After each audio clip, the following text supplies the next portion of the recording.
Mohammad Marandi is professor at Tehran University and is part of the official Iranian delegation at the Vienna talks. He joins us now for the latest on the talks. A very good evening, Professor Marandi. Thank you so much for speaking to us. So we understand that the restart of talks is pretty much a reset of the original conditions. Can you just expand a little bit on that for us? Well, first, I think we have to all recall that the problem is not one of mistrust between the two sides. It is Iranian mistrust towards the United States. Because in accordance with the 2015 nuclear deal, Iran committed itself to all of its obligations. And there's no entity that claims otherwise.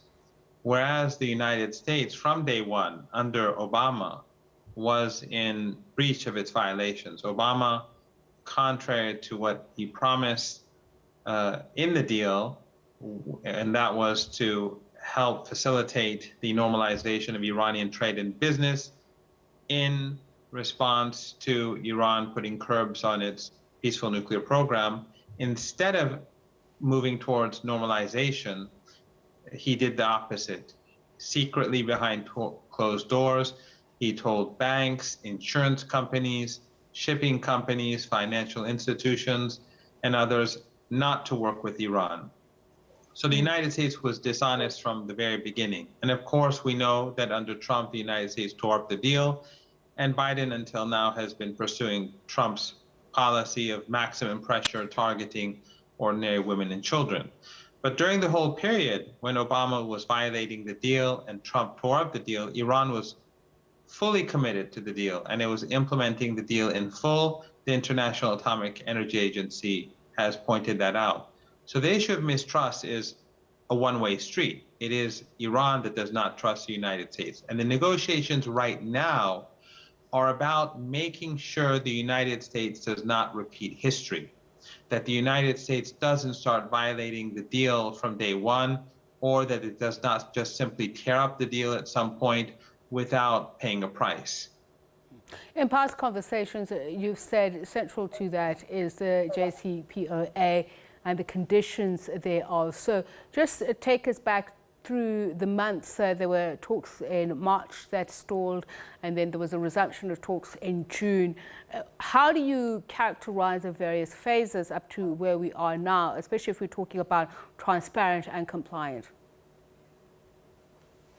Well, there were major gaps between the two sides from the very beginning, but in the previous negotiations, those gaps were narrowed, despite the fact that the Americans and Europeans were constantly threatening Iran, giving deadlines and making threats about walking away from the table. The Iranians were steadfast because the Iranians said very clearly that it's either the full implementation of the deal or no implementation of the deal. And then we saw that deadline after deadline, the Americans and the Europeans backed down. So after those deadlines, those artificial deadlines were crossed, they became quiet and they continued negotiating because they understood that the Iranians are not going to appease them as a result of their threats. So many of the issues were resolved. For the Iranians, however, a number of issues still remain. The Iranians want to make sure that all of the sanctions that are linked to the nuclear deal, to the JCPOA, are removed so that they do not impede the full implementation of the deal. And also, Iran wants sufficient guarantees with regards to all of the different aspects that are directly linked to the deal itself. The Iranians do not want to give the Americans to have, or the Europeans to have, any loopholes that they can play with after a potential deal is signed, so that they could start using those loopholes to put pressure on Iran, whether it's linked to the International Atomic Energy Agency or sanctions or assurances all of these issues have to be resolved. In terms of the International Atomic Energy Agency, Iran cited what it saw as insufficient cooperation from the watchdog. So what are the talks around that now, including on the issue of the US lifting sanctions? Well, in the past, the International Atomic Energy Agency has been deeply politicized. And we even have WikiLeaks documents showing that the previous head of the organization, in order to gain the confidence of the United States for him to be elected, he said very clearly to the Americans in private conversations that he will be with Americans on all key issues. So for anyone to imagine that the International Atomic Energy Agency is not politicized and that it's not dominated by Western countries, that person must be very naive. So what the Iranians are saying is that all the outstanding issues that exist between Iran and the United States, between Iran and the Europeans, all of these have to be resolved together, whether it's issues linked to the IAEA, whether it's issues linked to sanctions, whether it's issues linked to assurances, or sequencing with regards to the actions that the two sides are supposed to take during the implementation of the deal. All of these have to be nailed down. Because again, the United States doesn't have a history of keeping promises. Even with regards to Taiwan, we now see that the United States does not keep its promises. On the one hand, it speaks of a one China policy. On the other hand, it violates its promises to China. With regards to Ukraine, the United States did not allow the implementation of the Minsk Accords. If that was implemented, we wouldn't be in this mess today. The United States across the board violates commitments. So the Iranians want to make as certain as possible.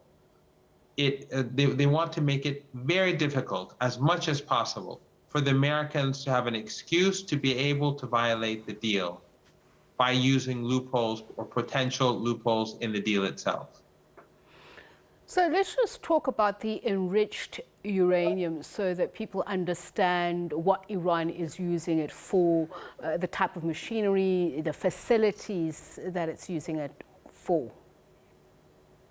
Well, first of all, the Iranians have a nuclear reactor in the south of the country that uses enriched uranium at almost 4%. Iran also has an experimental reactor in Tehran, the capital, that produces medical isotopes for cancer patients.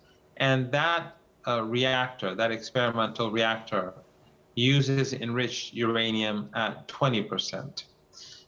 The Iranians have, from the very beginning, been saying that we need to have the potential to be able to enrich uranium at different degrees within the framework of international law, because in future we believe that the United States or other hostile regimes will use sanctions to prevent us from being able to acquire nuclear technology or the fuel to be able to use in the field of nuclear technology.